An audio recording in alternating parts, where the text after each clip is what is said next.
Development Watch is a not-for-profit, non-partisan volunteer community group. We have been operating for over 15 years. We are not anti-development. We monitor development around Coolum Beach and advocate respect for our planning scheme. We have supported council in over 15 court cases.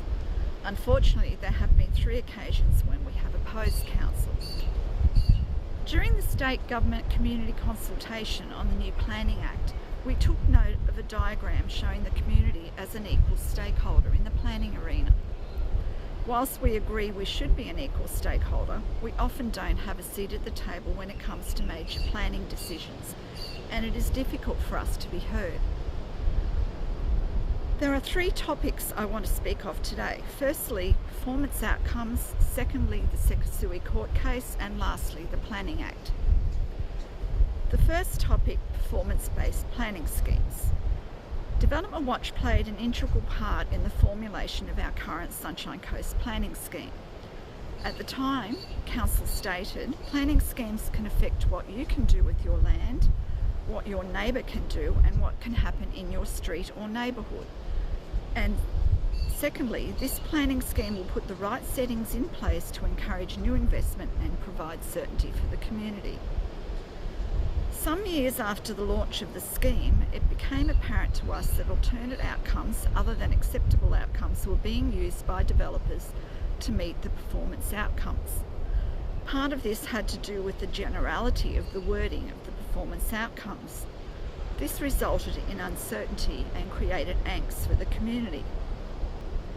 As an example, this building was constructed over 5 allotments and was 3 times the allowable density under the planning scheme. You can see how different the development is to the existing developments surrounding the site. The application was lodged as a code accessible development. The developer's planner said, whilst exceeding the residential density, acceptable outcomes are only one way of achieving the performance outcome. We have an alternative solution which demonstrates compliance with the performance outcome. The performance outcome states that a multi-unit residential use has a residential density that is compatible with the intent of the zone and the preferred character for the local area. This development proposes a suitable overall residential density that is compatible with the intent of the zones. The development seeks to consolidate 5 lots into a larger and more efficient development site. This efficiency warrants additional development yield. So that was what the planner said.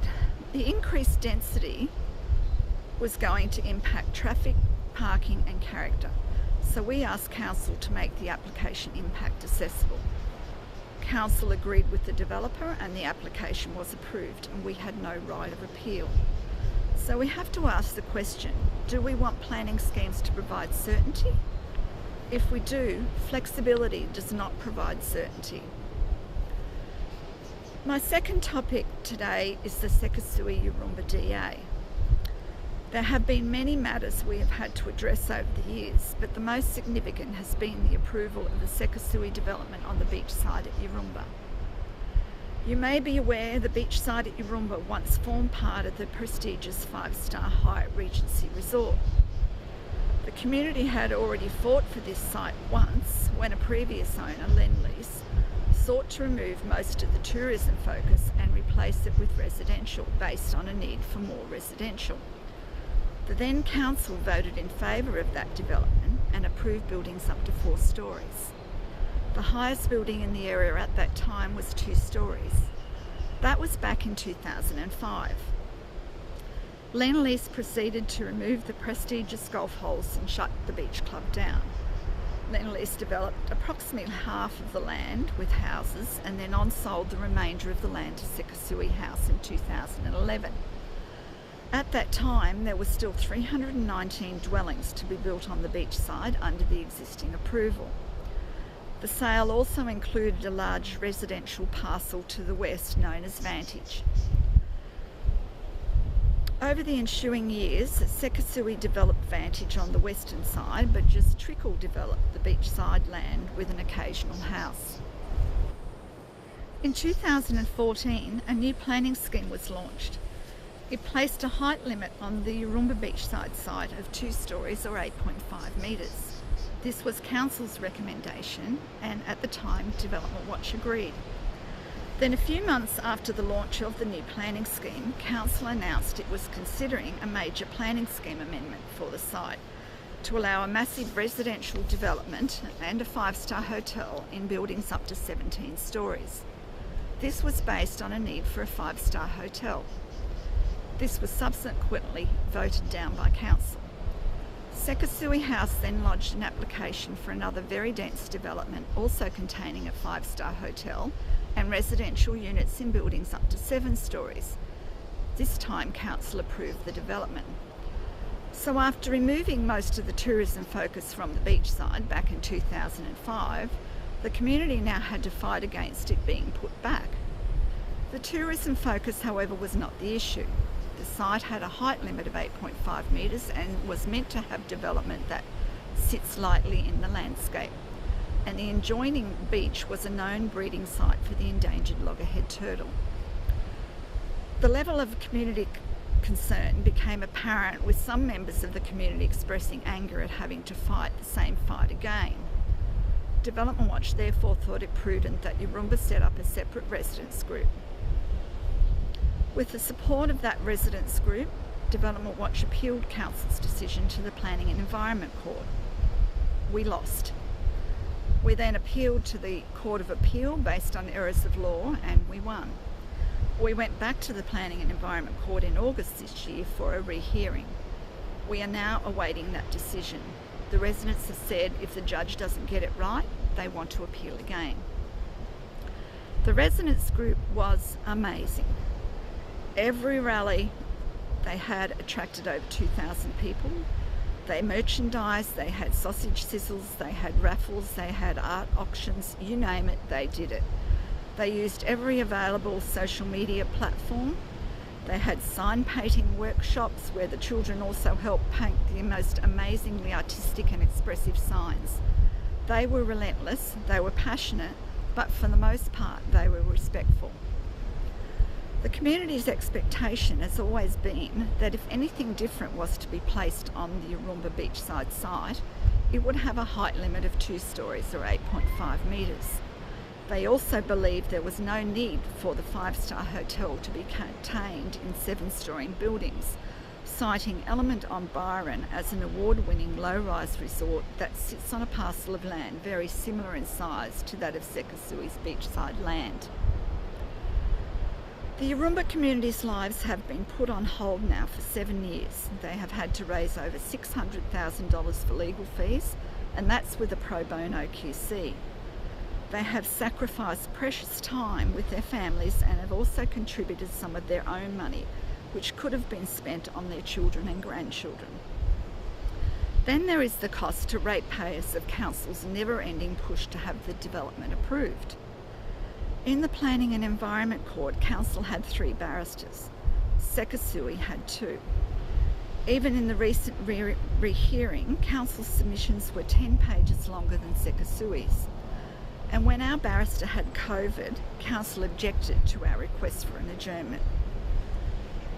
Even though we have some different counters now that seem to listen, the community has felt abandoned by all levels of government when it comes to this development.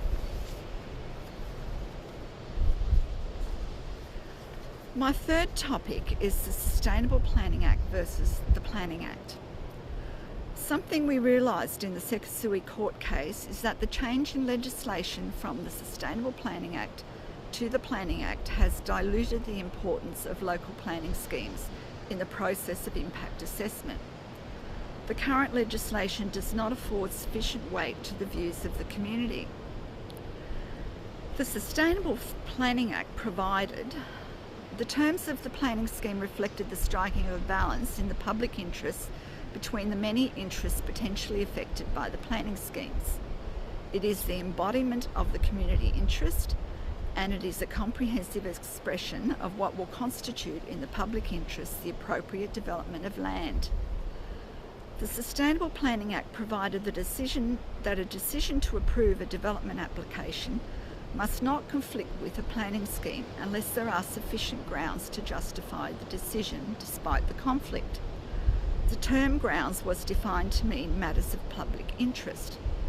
It imposed the requirement to first examine the nature and extent of the conflict with the planning scheme, then to consider whether there were planning grounds that were relevant to the conflict, and finally to consider whether the planning grounds in favour of the development as a whole were sufficient to justify the application despite the conflict. With the Planning Act, whilst it still provides that the planning scheme is the embodiment of community interest, the importance that has been afforded to planning schemes has, in our view, been diminished. The role now of non-compliance with a planning scheme provides that a development is assessed against the assessment benchmarks and having regard to any matters prescribed by regulation. The existence of a non-compliance will be a relevant fact and circumstance, but whether that fact and circumstance warrants refusal of an application is a separate and distinct question. That question is no longer answered as it was in the Sustainable Planning Act. The change now means an assessment manager may have to reach a balanced decision where two competing considerations are at play. One, the need for the rigid application of planning documents on the one hand, which would provide certainty, as against two, the adoption of a flexible approach to the application of planning documents. Again, flexibility does not provide certainty for the community. In a matter like the Development Watch versus Sunshine Coast Regional Council and Sekasui House, for example, the assessment manager, or the court as the case may be, could just say, but this is a really nice hotel, and that could be sufficient to warrant an approval under the Planning Act. This suggests to us that planning schemes have lost their primacy in the assessment process, and that it could inevitably follow that departure from the terms of the planning scheme will be more frequently permitted. The second point we wish to make in relation to the Planning Act is that it requires impact assessment to have regard to any properly made submissions about the application. The difficulty is that the legislation provides no assistance with the meaning of have regard to, resulting in insufficient weight being given to the views of the community in the submissions. In Development Watch versus Sunshine Coast Regional Council and Sekasui House, there were 11,666 properly made submissions. 9,288 of those, including 3,167 from local residents, opposed the development. But the submissions were not taken into account because opposition to the proposed development was seen by the trial judge to be out of step with the planning scheme when read as a whole. Fortunately, that was held by the Court of Appeal to involve an error of law, in part because it gives primacy to the planning scheme to such a degree that it set at naught the evidence sourced from the local community. The Development Watch matter was remitted back to the Planning and Environment Court and was reheard in early August. It remains to be seen what weight will be given to the views of the community, but one would hope the level of opposition will carry considerable weight. So, in conclusion, can I make these points? Firstly, the community should be treated as an equal stakeholder in the planning arena. Secondly, the community should be able to plan their lives on the footing that a planning scheme would generally be adhered to when decisions are made on development applications. Thirdly, planning schemes should be there to provide certainty for the community. And lastly, the relevant legislation should provide certainty and set out a clear process, as was the case with the Sustainable Planning Act, to determine whether a conflicting development should be approved or refused, taking into account the public interest and the views of the community. So thank you everyone for listening. If anyone would like a full copy of my expanded notes with specific references to court cases and court judgments, please email me at president@developmentwatch.org.au. Thank you.